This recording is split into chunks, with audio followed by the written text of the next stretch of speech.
दोस्तों मैं हूं बिस्मिल्लाह तवालम और आप देख रहे हैं उर्दू हिंदी नॉलेज चैनल। देखिए जो सीरीज चल रही थी उसी में आगे बात करते हैं। आप राजस्थान के किसी भी सरकारी एग्ज़ाम की तैयारी कर रहे हैं तो आपके लिए मोस्ट इम्पॉर्टेंट क्वेश्चन होने वाले हैं और ये सारे क्वेश्चन राजस्थान से मुताल्लिक हैं, संबंधित हैं।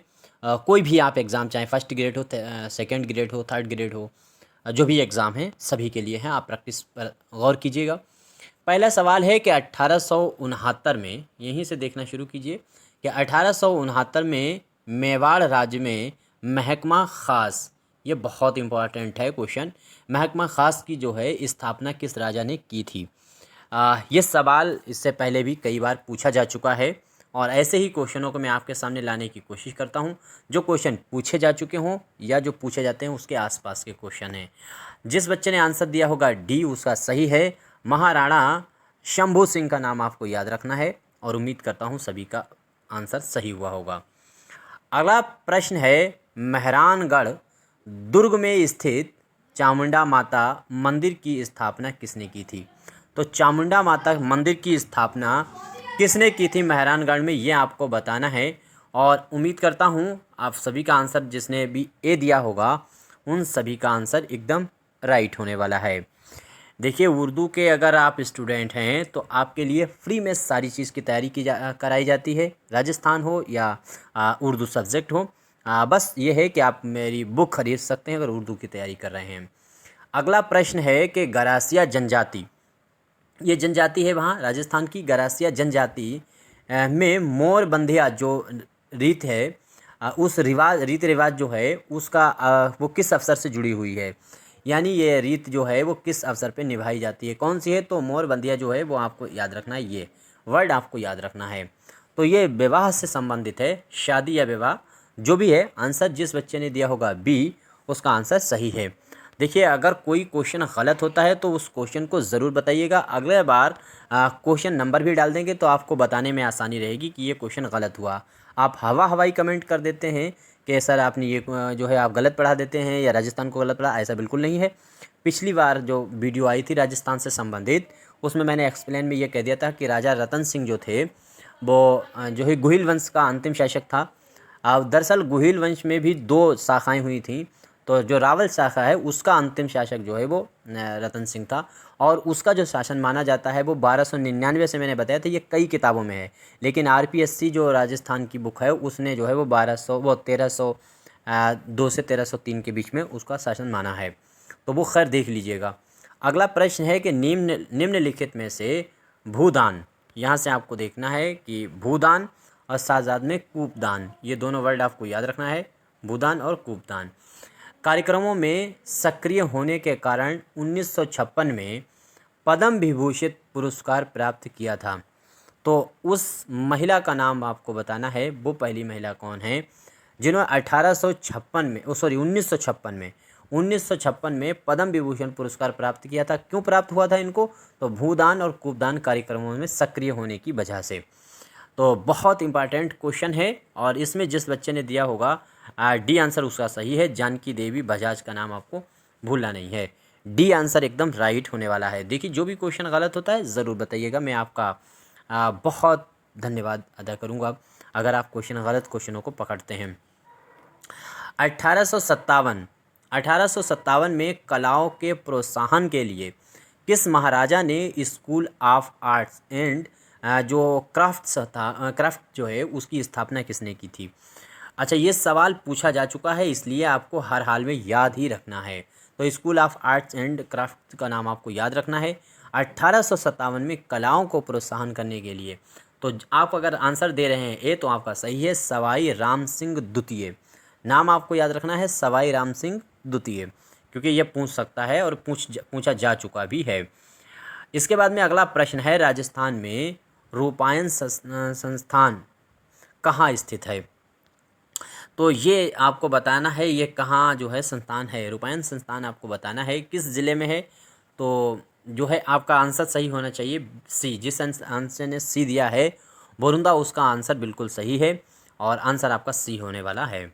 इसके बाद में अगला प्रश्न है, जंतर मंतर वेधशाला को स्थापित करने का कार्य किसने किया था।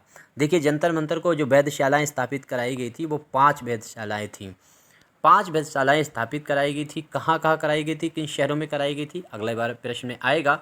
लेकिन यहाँ पर आपको याद रखना है जय सिंह द्वितीय का नाम। ये पांचों वेधशालाएँ जो जंतर मंतर के तौर पे हैं, ये किसने कराई हैं, तो जय सिंह द्वितीय ने। बड़ी कौन सी है, छोटी कौन सी, ये भी आपको देखिए। सम्राट यंत्र, ये 5 जो है वेधशाला में 5 जंतर मंतर जो 5 तंत्र थे वो कौन कौन से हैं। एक तो आपको याद रखना है सम्राट यंत्र है, दूसरा जयप्रकाश यंत्र है, राम यंत्र है, 3 हो गए। चौथा जो है निवालय यंत्र था, और पांचवा जो था वो राशियालय यंत्र था। तो राशियालय, निवालय, राम यंत्र, जयप्रकाश यंत्र और सम्राट यंत्र, ये 5 यंत्र जो हैं इनका नाम आता है। आप नोट कर सकते हैं, नोट भी करिए, नो डाउट। मैं पूरी कोशिश करता हूँ कि आपके सामने अच्छा सा अच्छा कंटेंट रखा जाए। निम्नलिखित में से किस शहर में वेधशाला नहीं बनवाई गई, यानी स्थापित नहीं हुई थी।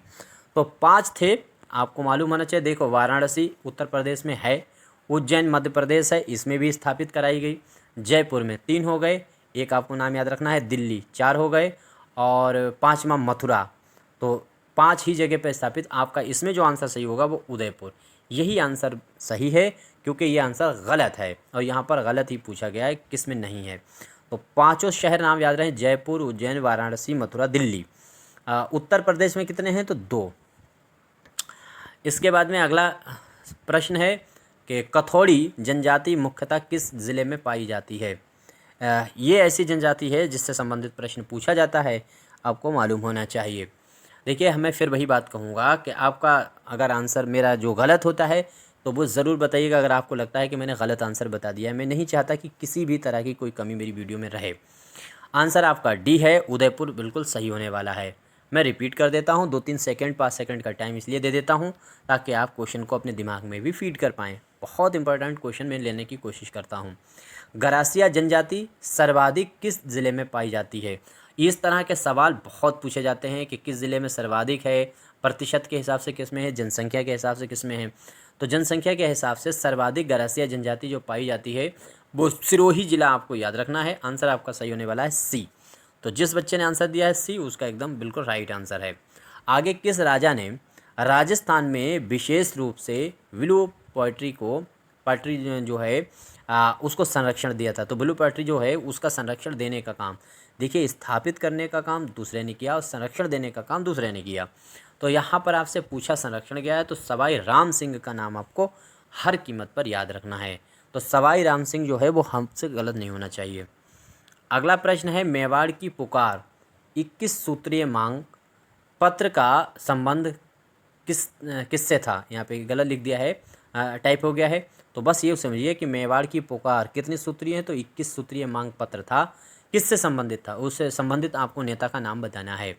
तो आपको आंसर जो सही है, मोतीलाल तेजावत का नाम आपको याद रखना है। आंसर नंबर आपका ए सही होगा। इन 21 में से 18 मांगों को स्वीकार कर लिया गया था बादशाह की, राजा की तरफ से। अगला प्रश्न है, केवला देवी अभयारण्य राजस्थान के किस ज़िले में स्थित है। तो केवला देवी राष्ट्रीय उद्यान आपको बताना है राजस्थान के किस ज़िले में है। तो उम्मीद करता हूँ सभी का आंसर सही हुआ होगा, और आंसर आपका सही होगा सवाई माधोपुर।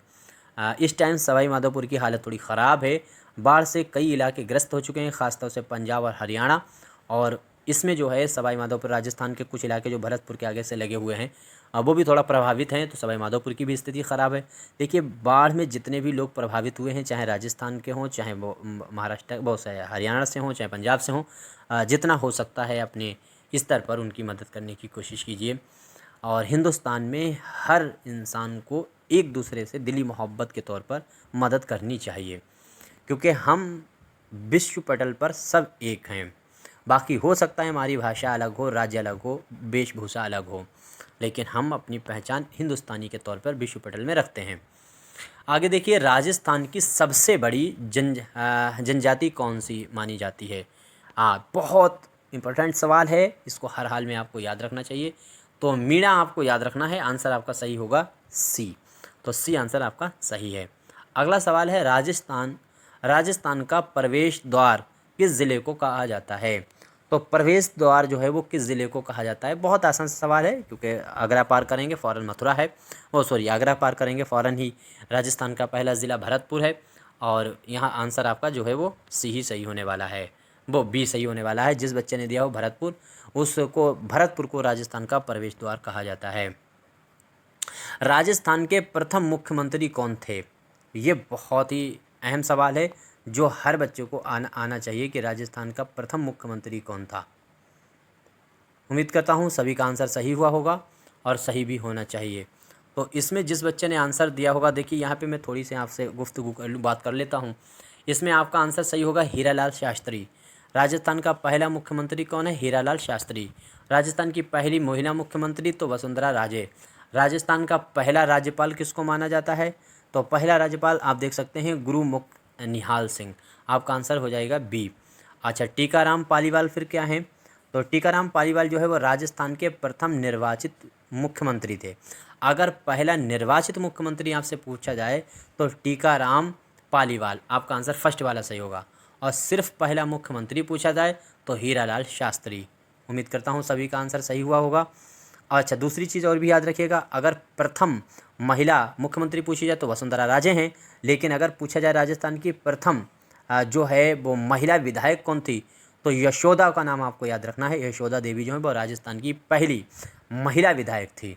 और अगर यही चीज़ आपसे पलट करके पूछे जाए कि राजस्थान की प्रथम, आपको याद रखना है, राजस्थान की प्रथम महिला राज्यपाल कौन थी, तो प्रतिभा पाटिल थी। वो बाद में हिंदुस्तान की जो है वो राष्ट्रपति भी बनी हैं। और राजस्थान की प्रथम महिला न्यायाधीश के रूप में अगर पूछा जाए तो रेखा दोषित का नाम आपको याद रखना है। इतनी चीज़ें यहाँ से आपको कवर करनी चाहिए। उम्मीद करता हूँ कवर हुई होगी। इसके बाद में अगला प्रश्न है और आपका आंसर, इसमें सवाल क्या है? तो प्रश्न यह है कि राजस्थान की कुल साक्षरता दर कितनी है? तो राजस्थान की कुल साक्षरता दर आपको बतानी है और आंसर जिसने दिया फर्स्ट 66.11 जो है वो राजस्थान की सबसे साक्षरता है। और सबसे ज़्यादा साक्षर जो इलाका है वो कोटा माना जाता है। ये भी आपको याद रखना है, ज़िला अगर पूछा जाता है तो कोटा। आगे, राजस्थान का वह ज़िला जो अंतर्राष्ट्रीय और अंतर्राज्यीय दोनों सीमाएं बनाता है। तो अंतर्राष्ट्रीय और अंतर्राज्यीय दोनों सीमाएं बनाने वाले राज्य को आपको बताना है। उम्मीद करता हूँ सभी का आंसर सही होगा। और इसमें जिसने आंसर दिया होगा डी, उसका सही है श्रीगंगानगर। तो श्रीगंगानगर आपको याद रखना है। ये दोनों राज्यों से बनाता है। देखिए, पाकिस्तान की सीमा से जैसे बीकानेर है ये बनाता है, ये जैसलमेर है, बाड़मेर है, तो ये आपको याद रखना है। 5 जो हैं वो ज़िले उसे बनाते हैं सीमा इसे पाकिस्तान से। अब इसके बाद में अगला प्रश्न देखिए। अगला प्रश्न क्या है? प्रश्न है, जवाहरलाल नेहरू की अध्यक्षता में अखिल भारतीय देशी राज्य लोक परिषद का 7वां अधिवेशन कहाँ आयोजित हुआ? तो आपको 7वां अधिवेशन आपको बताना है। उम्मीद करता हूँ सभी का आंसर सही हुआ होगा। तो इसमें जिस बच्चे ने दिया होगा फर्स्ट, उसका सही है, जयपुर आपका आंसर बिल्कुल सही होगा। 7वां अधिवेशन क्या होगा? तो जयपुर होगा। इसके बाद में अगला प्रश्न देखिए, अलवर के किस शासक के समय नीमूचाड़ा कांड हुआ था? तो नीमूचाड़ा कांड आपको बताना है अलवर के। एक चीज़ याद रखिए कि अलवर में ये नीमूचाड़ा जो कांड हुआ है, जलियांवाला बाग हत्याकांड की तरह, ये हुआ है 1925 में। 14 मई 1925 को ये कांड हुआ। और इसकी 100वीं गांठ मनाई गई है। कब मनाई गई? वर्षगांठ कब मनाई गई है? तो वो मनाई गई है 2024 में। ये भी आपको याद रखना है। 14 मई 1925 में ये घटना हुई है और फिर 2024 में इसकी 100 ईयर्स मनाया गया है। तो इसमें क्या है? इसमें आंसर जिस बच्चे ने दिया होगा सी, उसका सही है। महाराज जय सिंह का नाम आपको याद रखना है, महाराजा जय सिंह। यहाँ पर महाराज नहीं होगा, महाराजा जय सिंह। अगला प्रश्न देखें, 4 बैत जो राजस्थान की प्रचलित लोक गायन शैली है कहाँ की प्रसिद्ध है? तो लोक गायन शैली जो है वो आपको बतानी है कहाँ की है। तो उम्मीद करता हूँ सभी का आंसर सही हुआ होगा। फटाक से जवाब दे, टोंक। जिस बच्चे ने आंसर दिया होगा बी, उसका आंसर एकदम राइट है। टोंक जो है बिल्कुल राइट होने वाला है। इसके बाद में अगला प्रश्न है और प्रश्न है, राजस्थान में भवाई नाट्य के जन्मदाता कहे जाते हैं।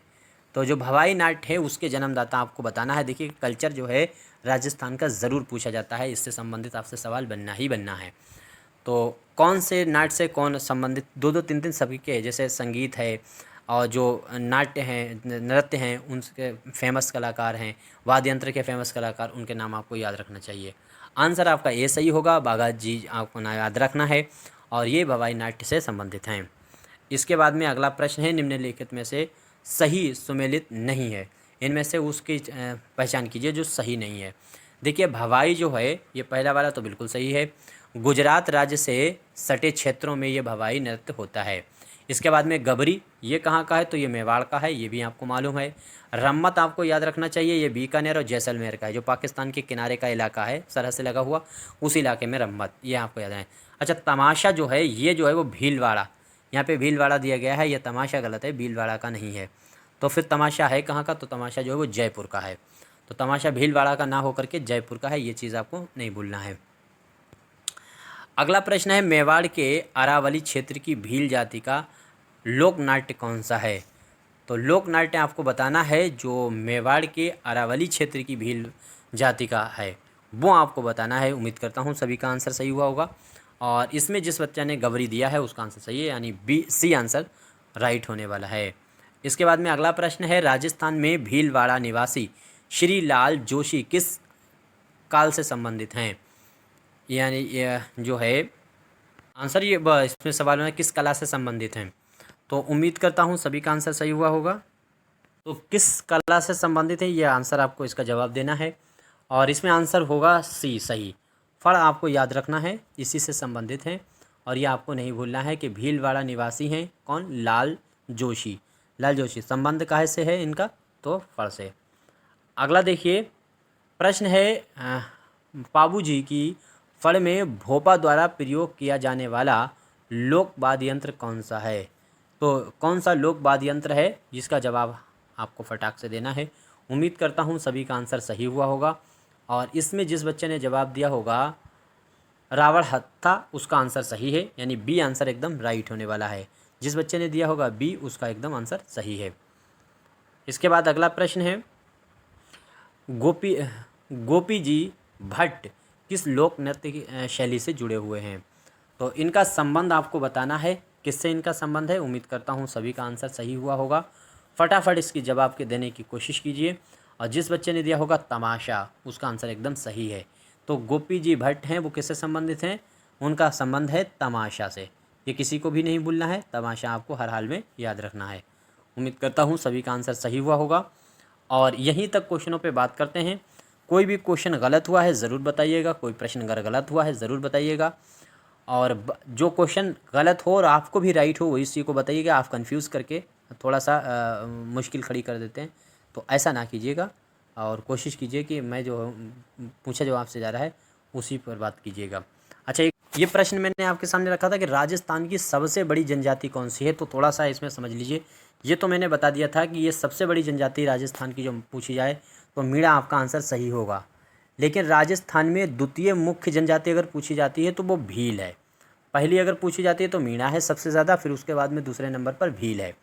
अच्छा, एक चीज़ और भी याद रखिए, जनजातियों की दृष्टि से सर्वाधिक महत्वपूर्ण अगर ज़िला पूछा जाए तो वो उदयपुर है। सबसे ज़्यादा जो है जनजातियों की दृष्टि से महत्वपूर्ण, सर्वाधिक महत्वपूर्ण ज़िला जो है वो डिफरेंट ज़्यादा यहाँ पर दूसरी जातियाँ हैं, तो उदयपुर आपको इस बारे में याद रखना चाहिए। साथ ही साथ में आपको अनुसूचित जाति की जनसंख्या सर्वाधिक निवास करने का ज़िला अगर पूछा जाता है तो वो जयपुर है। जयपुर ज़िले में सर्वाधिक जो है वो जनजाति कौन सी है, तो अनुसूचित जो है सबसे ज़्यादा जयपुर। इसके बाद में दूसरी चीज़ याद रखें, अनुसूचित जाति की जनसंख्या सबसे कम अगर पूछ ली जाए तो डूंगरपुर। सबसे ज़्यादा कहाँ, जयपुर, सबसे कम कहाँ, डूंगरपुर। ये चीज़ आपको किसी कीमत में। अच्छा, अनुसूचित जनजाति ही में एक चीज़ और, अनुसूचित जनजाति की जनसंख्या सर्वाधिक निवास करती है तो वो उदयपुर। ये भी आपको देखिए, जनजातियों की दृष्टि से सर्वाधिक महत्वपूर्ण भी जिला उदयपुर है और अनुसूचित जनजाति की जनसंख्या सर्वाधिक अगर पूछी जाती तो भी उदयपुर ही है। दूसरी बात यहीं पर आपको याद रखना है कि अनुसूचित जाति की जनसंख्या सबसे कम निवास अगर पूछी जाती है अनुसूचित जाति की तो वो बीकानेर है। ये भी आपको हर हाल में याद रखना है। इसके बाद में एक और प्रश्न है, उसको भी देख लीजिए। इसके बाद का ये प्रश्न हमने कहा है कि राजस्थान का प्रवेश द्वार, तो वो आपको मालूम है भरतपुर। ये अभी मैंने बात की थी, प्रवेश द्वार अगर राजस्थान का पूछा जाए तो भरतपुर है। इसमें एक चीज़ और, राजस्थान का पेरिस किसे कहा जाता है, तो जयपुर को। राजस्थान का कश्मीर कहा जाता है उदयपुर को। उदयपुर में बहुत झील हैं, झीलों का शहर भी उदयपुर को कहा जाता है। अच्छा, जल महलों की नगरी अगर पूछा जाए तो डींग भरतपुर को ही कहा जाता है। इस तरह से यह चीज़ें आपको याद रखना है। अच्छा, राजस्थान का सन सिटी के नाम से जाना जाता है, ये भी आपको, राजस्थान की सन सिटी किसे कहा जाता है, तो जोधपुर को कहा जाता है। इतनी बातें और भी आपको याद रखना चाहिए। देखिए, अब अगर कोई गलती हुई है तो ज़रूर बताइएगा, मैं आपका बहुत ज़्यादा शुक्रगुज़ार रहूँगा। और जो भी मशवरा है दे सकते हैं। बाकी वीडियो को ज़्यादा से ज़्यादा शेयर कर सकते हैं, अच्छे लगे तो लाइक कर सकते हैं, नहीं तो डिसलाइक कर सकते हैं।